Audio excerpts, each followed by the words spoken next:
Hola con todos queridos amigos, bienvenidos a una entrevista más de Tendencia Legal. El día de hoy me acompaña el abogado José Gabriel Terán. Él es profesor de Derecho Administrativo en la Universidad de las Américas, especialista superior en Derecho Administrativo y candidato a magíster en Derecho Administrativo por la Universidad Andina Simón Bolívar, y es, o fue más bien, ex asesor de la Asamblea Nacional de la Comisión de Justicia, comisión en la cual se discutió el Código Orgánico Administrativo. Por lo tanto, esta entrevista, en la que vamos a abordar un tema muy interesante como es la suspensión del acto administrativo, va a tener no solo el tema académico, sino también qué pasó dentro de la Asamblea. Buenos días, José Gabriel, ¿cómo estás? Mucho gusto, gracias por acompañarnos en esta entrevista. Hola Andrés, en primer lugar quiero agradecerte profundamente por esta invitación y congratularme por esta serie de entrevistas a varios académicos, a varias personas que nos gusta el derecho administrativo y tratar de ir colaborando en esta nueva historia del derecho administrativo que tiene el Ecuador tras la expedición del Código Orgánico Administrativo. Así que mi agradecimiento infinito a ti por esta oportunidad. Muchísimas gracias. Toda nuestra audiencia está muy impaciente de escuchar qué es lo que nos tienen que decir aquellas personas que de cerca conocen este proyecto del Código Orgánico Administrativo. Y el tema que hoy nos ocupa es muy interesante porque justamente es si es que ese acto administrativo que a veces nos favorece o a veces nos desfavorece, ¿desde cuándo debe surtir efectos? Y me parece correcto si iniciamos por el inicio, como se dice. José Gabriel, ¿cómo entiende el COA un acto administrativo?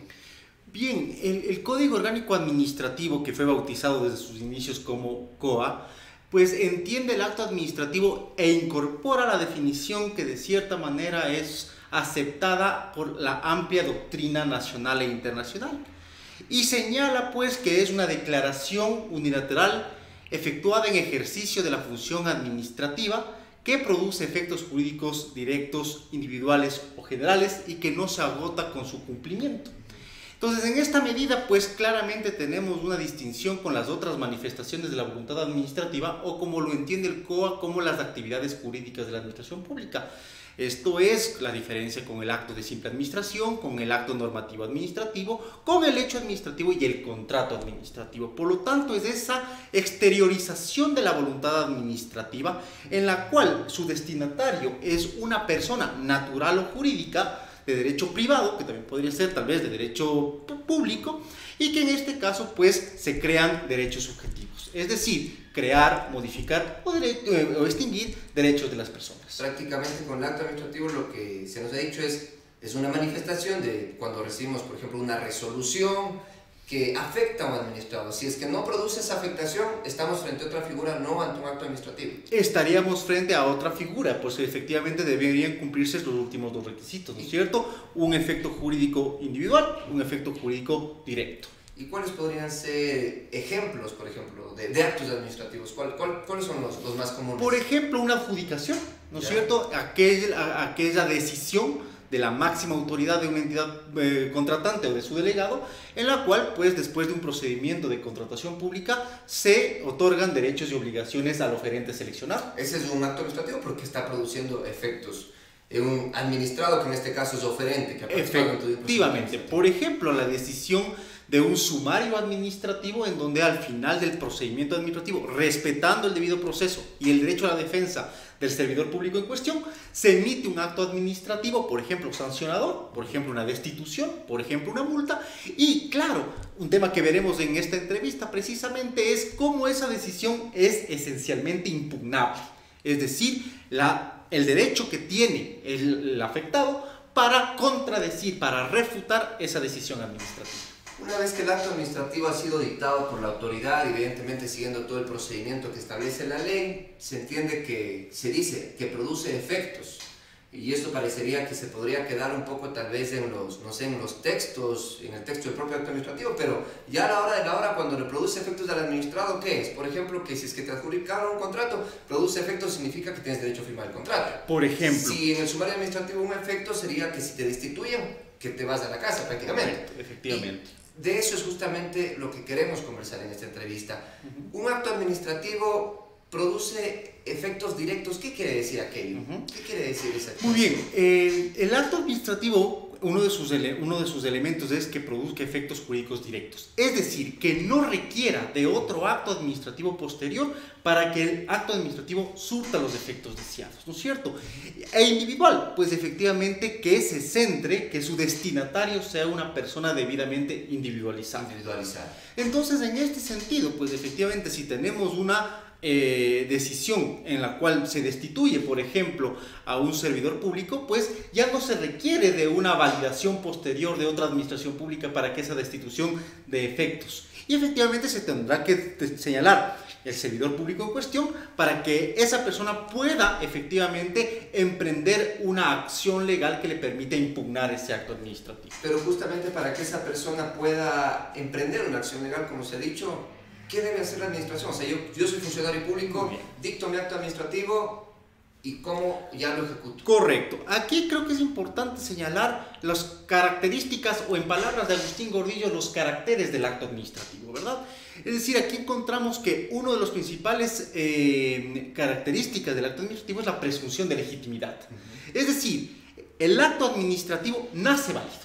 El acto administrativo nace y debemos asumir que cumple con los requisitos establecidos ahora en el Código Orgánico Administrativo. Esto es competencia, voluntad, motivación, objeto, ¿verdad?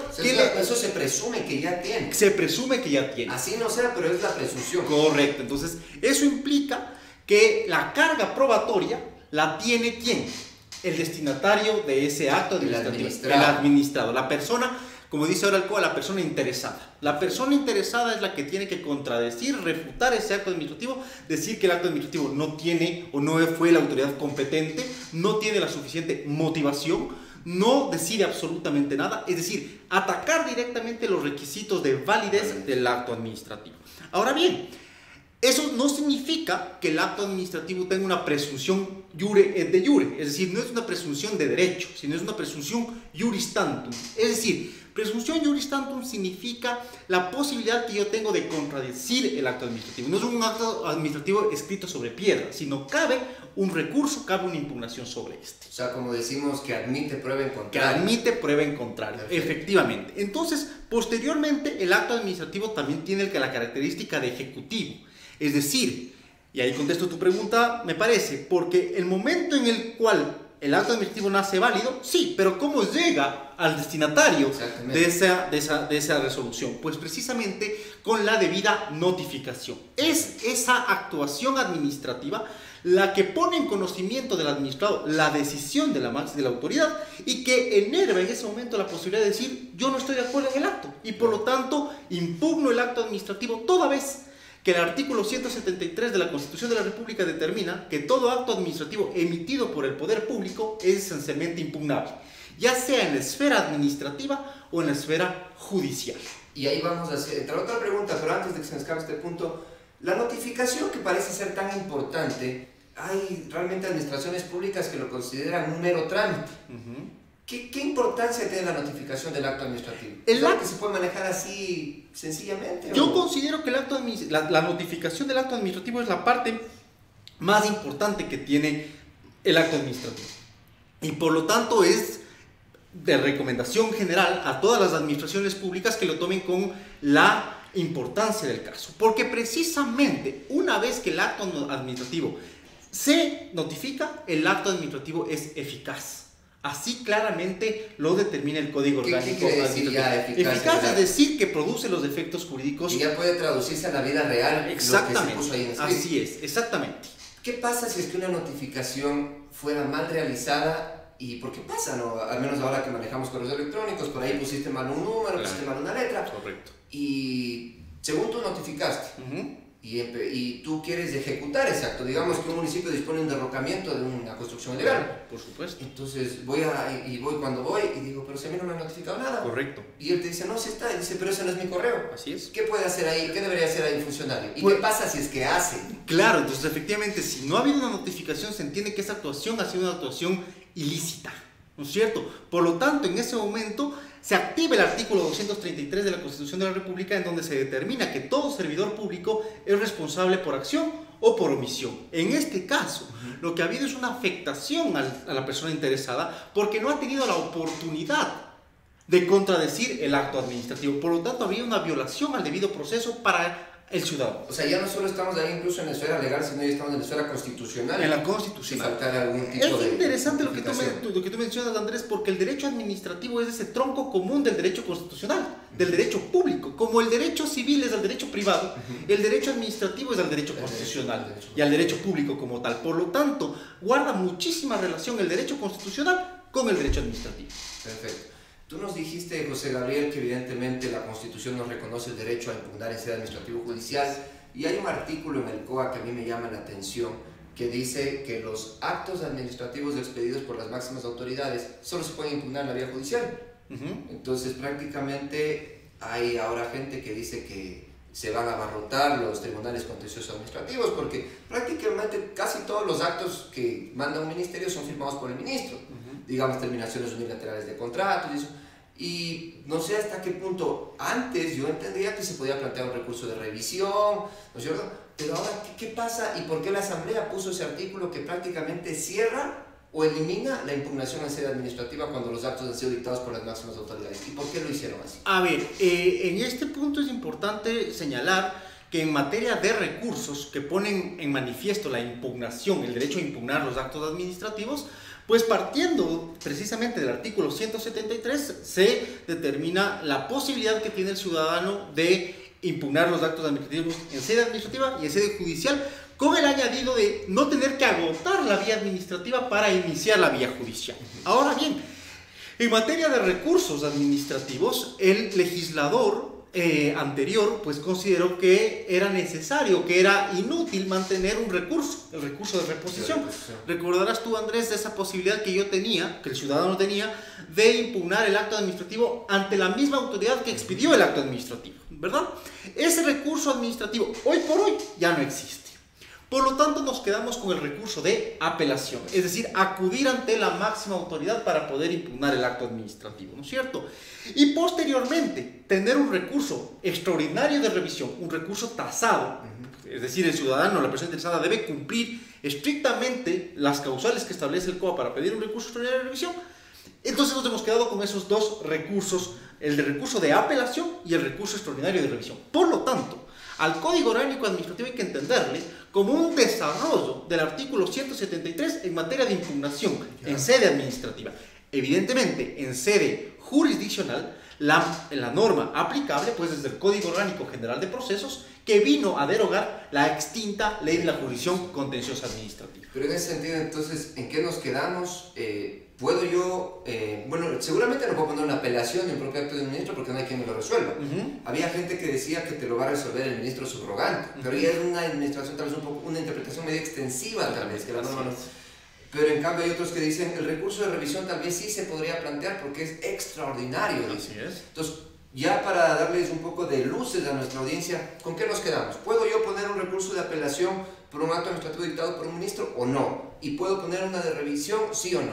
A ver, a pesar de que el COA te bloquea y te dice contra el acto del ministro solo impugnación en sede judicial. Sí, yo pensaría, yo tengo tu misma interpretación, lamentablemente, Andrés. Es decir, si ya el acto es emitido por la máxima autoridad, por el ministro de Estado, ¿verdad? O por la máxima autoridad de un órgano, de una administración descentralizada, pues parecería ser que el acto administrativo ha causado Estado. Exacto. Es decir, ya no tengo en sede administrativa otro recurso para plantear. ¿Ni siquiera el de revisión? El de revisión sí, porque es extraordinario. Porque es extraordinario. El de revisión sí, y además porque tiene el recurso extraordinario de revisión, como lo informa el COA, tiene dos fases. Primero la fase de admisibilidad, en donde se hace una suerte de revisión de forma, es decir, si efectivamente se ha señalado correctamente la causal, y luego entrar a revisarlo de fondo. Para mí el recurso extraordinario de revisión siempre estará pendiente, presente, disponible para la... Yo tengo la misma interpretación, la verdad, pero creo que ante este candado que pone el COA seguramente será necesario alguna interpretación del señor Procurador General del Estado, que nos facilite, porque hasta esperar una reforma legal, sabes que eso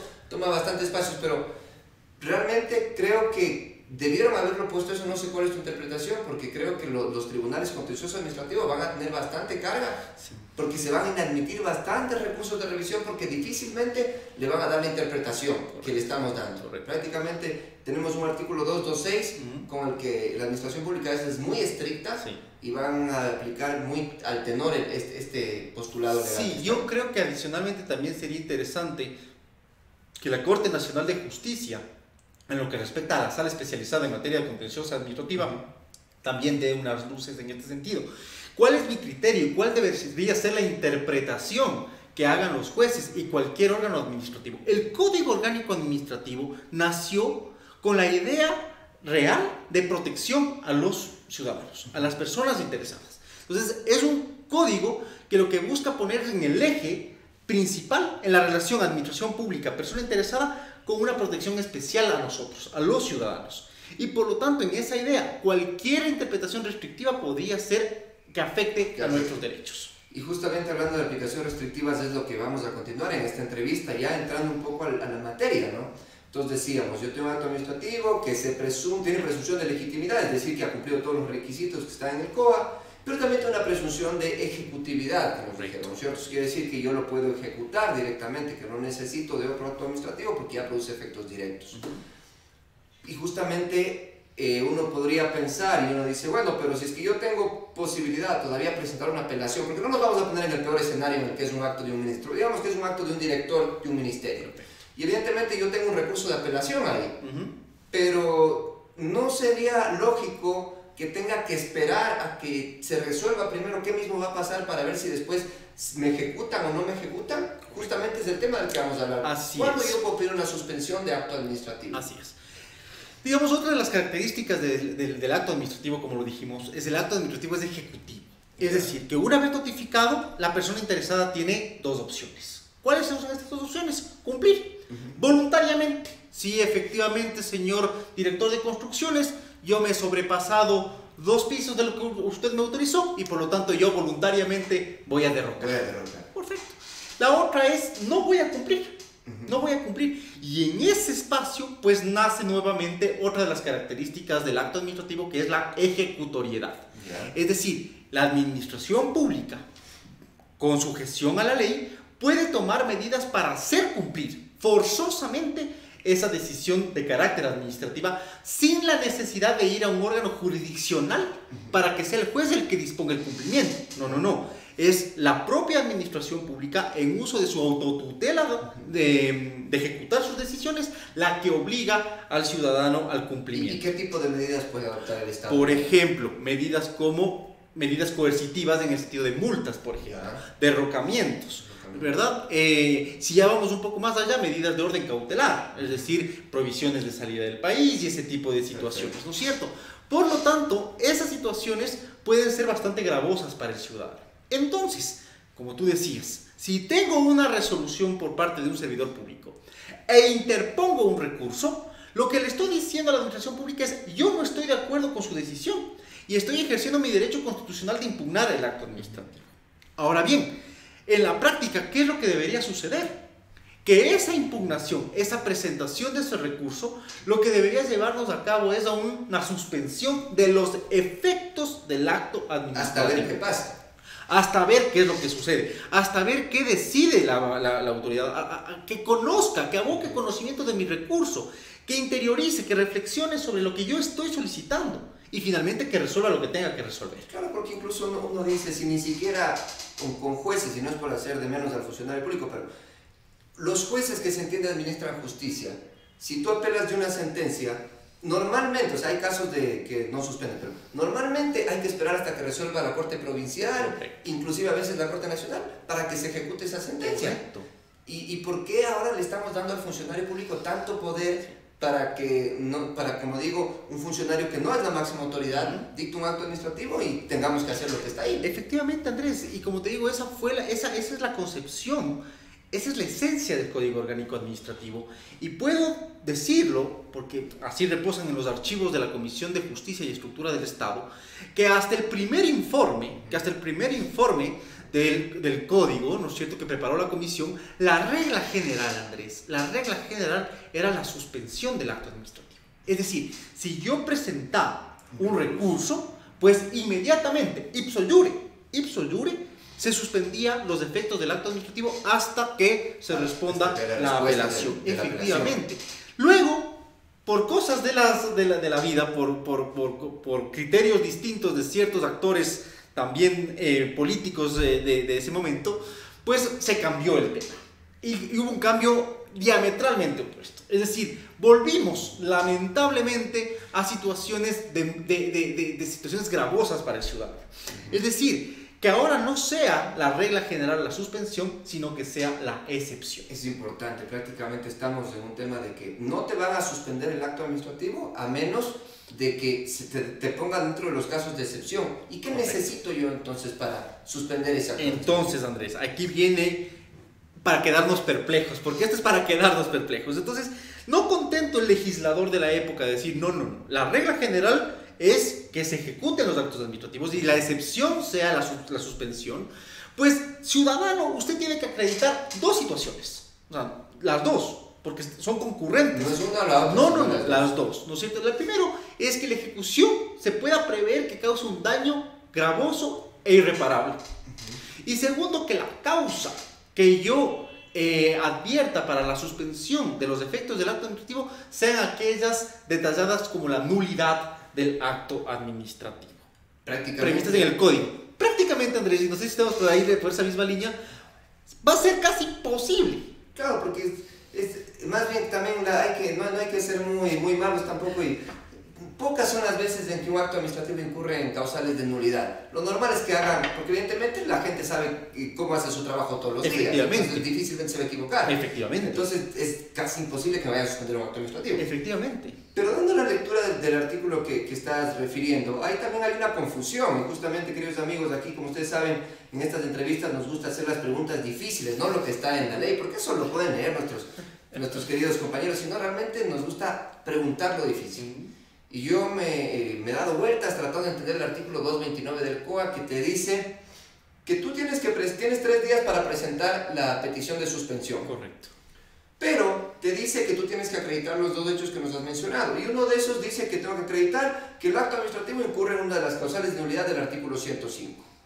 Pero yo digo, ¿no se supone que yo tengo que ver si es que incurre o no incurre cuando ya apele el acto? Y ahí yo tengo 10 días en cambio. Entonces me dan 3 días para suspensión y 10 días para apelar, pero me dicen que desde la suspensión ya tengo que ir poniendo los motivos prácticamente de mi apelación. ¿Cómo entendemos ese artículo? Verás, primero y además, adicionalmente hay una cosa muy gravosa. ¿Por qué? Porque vamos a suponer que presento dentro de los 3 días. La misma norma me dice que debe haber 3 días para que me responda. No me responde. La propia norma me dice, usted tiene que entender que ha sido desestimado. O sea, es un silencio administrativo negativo. Negativo, Andrés. ¿Y antes cómo era? Digamos, lo que siempre se buscó a partir de la Ley de Modernización del Estado es un silencio administrativo positivo. Es decir, ante la administración silente, es decir, que guarda silencio ante una petición, pues se entiende que se acepta. Beneficioso para el ciudadano, beneficioso para la persona interesada. Pero el legislador decidió machacar, perdón que utilice el término tan coloquial, machacar nuevamente. ¿Sabes qué? No te voy a suspender, acredítame los elementos para suspenderte, y si no te contesto nada, pues tú tienes que entender que no te vamos a suspender el acto administrativo. Aquí hay una cosa que quiero señalar, pero si bien, claro, evidentemente esto es algo que tal vez afecta al ciudadano, pero hay que dejar claro, queridos amigos, que eso, el tema de no contestar peticiones, si bien vas a ejecutar el acto administrativo que no se suspendió, pero deriva responsabilidades para el funcionario público que dejó de atender sus deberes. Así es. Porque no es que tampoco me puedo quedar tranquilo y decir ya no voy a contestar porque igual no va a pasar nada. Así es. Antes corríamos porque el jefe nos decía 3 días y si no contestas, sí te suspendía y esa suspensión se te iba hasta el contencioso. Así es. Entonces no es para que tampoco nuestros queridos amigos del sector público estén tranquilos, porque tiene responsabilidades el tema de no contestar. Como siempre, responsabilidades que van en el orden, como sabemos, del orden administrativa, civil, indicios de responsabilidad penal. Perfecto. ¿No es cierto? Entonces, claro, efectivamente, como tú mencionas, el servidor público debe preocuparse, porque ahí entramos dentro de los principios del artículo 227 de la Constitución de la República, que rige el comportamiento de la administración pública. Eficiencia. Exactamente. Entonces, en ese punto, regresando entonces a la suspensión del acto administrativo y el punto que tú planteas, que es muy interesante, no podría ser, si tenemos esta concepción del Código Orgánico Administrativo, que si a mí me suspenden y estoy peleando la suspensión, me estoy comiendo los días también de la apelación. Entonces, yo considero que hay que entender este artículo y empezará a correr, en mi criterio, ¿no es cierto?, el término de los 10 días para presentar el recurso de apelación, una vez que la administración pública, ya sea de manera expresa o tácita, ha respondido mi pedido de suspensión. Prácticamente sería eso al día 6, porque ¿Sí? me notificaron, yo tengo 3 días para presentar la suspensión, Sí. y tiene 3 días más para responderme, y si no me responde entiendo ya que ha negado, entonces estamos en 6. Y desde ese día 6 se contarían los 10 días para apelación. Efectivamente, en esta idea del Código Orgánico Administrativo de proteger nuestros derechos ante la administración pública, pues efectivamente yo creo que deberíamos entenderlo de esa manera. Además, porque uno de los requisitos es que yo acredite que haya una nulidad de pleno derecho. ¿Estamos de acuerdo? ¿Qué pasa si esa es mi estrategia jurídica de plantear la impugnación, la apelación por esa causal? Ya le estoy dando a la administración pública y le estoy abriendo mis cartas, Claro. ¿no es cierto? Lo cual efectivamente dentro de una estrategia no es lo más adecuado. Exacto, entonces efectivamente hay que decir que no necesariamente, porque algunas personas dijeron, no, pero es que ahora tenemos 3 días nomás para apelar, porque si no, si quiero pedir apelación, suspensión de otro día. No es así. No es así. Primero suspensión, de ahí el tema para la apelación. Así es. Y ahora algo que creo que es necesario dejar en la mesa también importante, que al decir suspensión, José Gabriel, no decimos que ese acto nunca se pudo haber ejecutado, sino que puede ya estarse ejecutando, porque puede ser que hay un funcionario tan diligente que al día que lo notificó, al día siguiente empieza ya a efectuar los actos en virtud de ese acto administrativo. Pero para yo pedir suspensión no necesariamente necesito que nunca se haya ejercido ningún acto, porque justamente puede que sí, como puede que no se inició la ejecución, y lo que yo busco es suspender. Así es. Porque hay gente que piensa que si ya se inició la ejecución ya no hay cómo hacer nada. No, porque justamente es suspender. Claro, ¿cierto? suspender, efectivamente. Ahí yo te diría una cosa. En esa lectura, una administración pública pro ciudadano, pro persona interesada, debería decir, voy a iniciar la ejecución una vez pasados los 3 días. Y si es que no pide suspensión. Y si no pidió suspensión, pues debo entender que el ciudadano, pues... Sería lo más saludable para una administración pública que respeta los derechos del ciudadano. Exactamente, Andrés. Es decir, yo creo que la administración pública, como está concebida dentro de esta constitución de orden garantista, asimismo lo promulgaron y lo dijeron en la época pasada, en la década pasada, pues efectivamente no podríamos entender de otra manera. Entonces, yo creo que la administración pública tendría que esperar esos 3 días para ver si el servidor, si la persona interesada planteó una suspensión del acto administrativo, precisamente para que no pase lo que tú me acabas de decir. ¿Qué pasa si tenemos un servidor público diligente? Qué bueno, que al día siguiente de notificado empieza a ejecutar. Es posible que el daño sea irreparable, que el daño ahí sea en cambio va a pasar lo que pasa actualmente en la práctica jurídica,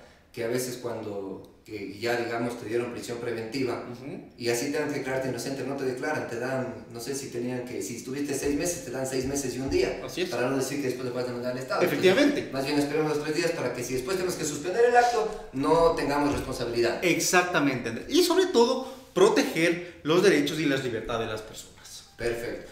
2 últimas preguntas que nos han planteado desde nuestras redes sociales, José Gabriel, y esta me parece bien importante. Te pongo en contexto. El artículo 112 del COA te dice que tú puedes pedir una convalidación de un acto administrativo a través de 2 formas. Una, a través de un procedimiento de aclaración o dentro de la interposición de un recurso. Nos vamos a quedar con la primera, que es el procedimiento de aclaración. En el artículo siguiente, que es el 113, te dice que tú empiezas a contar los tiempos para interponer un recurso desde que te notificaron con el acto convalidado, ¿no es cierto? Sí. Entonces tengo un acto administrativo, yo pido una aclaración, me responden convalidándome el acto administrativo y desde ahí cuentan mi tiempo para el recurso de apelación. Correcto. Ya. Pero el 133, que se refiere exclusivamente al procedimiento de aclaración, te dice que la petición de aclaración no suspende los plazos o los términos más bien, para la interposición de los recursos. Entonces, ¿cómo tenemos que entender esto? Si por un lado un artículo nos dice, y lo grafico para que me entiendan los televidentes, en un lado me dice que yo cuento los tiempos para interposición de recursos desde que me respondieron con el acto convalidado, desde acá cuento, pero en el otro me dice que en el 133 me dice que desde que yo puse la aclaración, eso no me suspende el tiempo para interposición de recursos. ¿No hay ahí tal vez una contradicción de la norma? A ver, yo en ese punto lo que veo es que posiblemente pueda haber una restricción de derechos. En el sentido de que yo debo tener, y a mí la administración pública me debe garantizar, ¿no es cierto?, que yo tenga el tiempo suficiente para ejercer mi derecho a la defensa e impugnar. Si no, vamos a empezar a que, no, lo que pasa es que ya te comiste 3 días. Vamos a poner en el mismo punto que el anterior que estábamos conversando. Yo creo que debe mantener su mismo concepto. ¿Cuál es este concepto? Que yo debo tener el tiempo suficiente para presentar mi apelación. Entonces, siguiendo esa línea de pensamiento, en mi criterio deberíamos empezar a contar esos días una vez que el acto administrativo fue convalidado. Fue convalidado, porque aparte también ahí podría prestar cierta interpretación, ¿no? Porque hay gente que dice, a ver, si te van a convalidar, no hay problema, me cuentas de que está convalidado. Pero en cambio, si perdí la convalidación, si la administración dijo no hay nada que convalidar, y Salado ya perdió sus días, y ya perdí mis días. Sería prácticamente, creo yo, jugar sucio con la administración. Efectivamente, entonces ahí violentaríamos uno de los principios que está consagrado en el título preliminar del código, que es la lealtad, el deber de lealtad, ¿no es cierto? Entonces, por lo tanto, tanto administración pública como ciudadanos tenemos que actuar dentro de una buena fe y lealtad procesal. Perfecto. ¿No es cierto? Por lo tanto, no hay que desmerecer la importancia que tienen los principios dentro del Código Orgánico Administrativo, ¿no es cierto? No son meros enunciados que quedaron bien, son principios que informan cómo se va a comportar la administración pública. Perfecto. Por lo tanto, en ese sentido,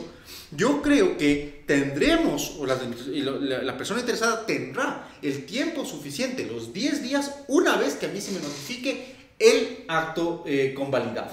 El acto convalidado, en donde me dice, ya le convalidé o no le convalidé, desde ahí. Desde ahí, porque además un procedimiento judicial te dicta una aclaración o te niega la aclaración, desde ahí corre el tiempo para poner el siguiente recurso. Exactamente, Andrés, porque vamos a tener presente también el derecho que tenemos los ciudadanos a la seguridad jurídica. Exacto. ¿No es cierto? Entonces yo tengo que tener la certeza desde qué momento voy a impugnar, voy a refutar ese acto administrativo que me está causando un gravamen. Por lo tanto, tenemos que entender al Código Orgánico Administrativo como pro ciudadano, como pro administrado. En el centro al ciudadano, como dice. Exactamente, como diría Rodríguez Arana, ¿no es cierto? Este profesor brillantísimo de Derecho Administrativo. El ciudadano ha dejado de ser un simple receptor de bienes y servicios y de decisiones de la administración pública. Se ha convertido en un actor fundamental en la toma de decisiones de las políticas públicas, de una participación democrática. Por lo tanto, el Código Orgánico Administrativo recoge esa conquista, si cabe el término, de un Estado de derechos y justicia, que entonces le pone al ciudadano en primer punto, en primera regla, frente a la administración pública. Es bien importante lo que nos dice y esperamos realmente que nuestros compañeros que son funcionarios públicos apliquen de esta manera la norma, porque creo que al final hay que ponerse en el punto de, como yo siempre digo, todos somos a la vez, así seas funcionario público, tú eres administrador. Sales de tu institución, vas a pagar la luz o vas a hacer cualquier cosa y eres administrador, y a nadie le gustaría encontrarse con una administración pública que esté metida en unas normas, digamos, draconianas, estrictas y tanta consideración. La última pregunta que tenemos para plantearte, José Gabriel, es la siguiente. Nos has dicho de que yo notifico un acto administrativo y al día siguiente puedo empezar a ejercer derechos. Y eso, ojo, que puede ser bueno o puede ser malo. Porque bueno puede ser, si a mí me dan un permiso, ¿no es cierto? Me conceden una autorización.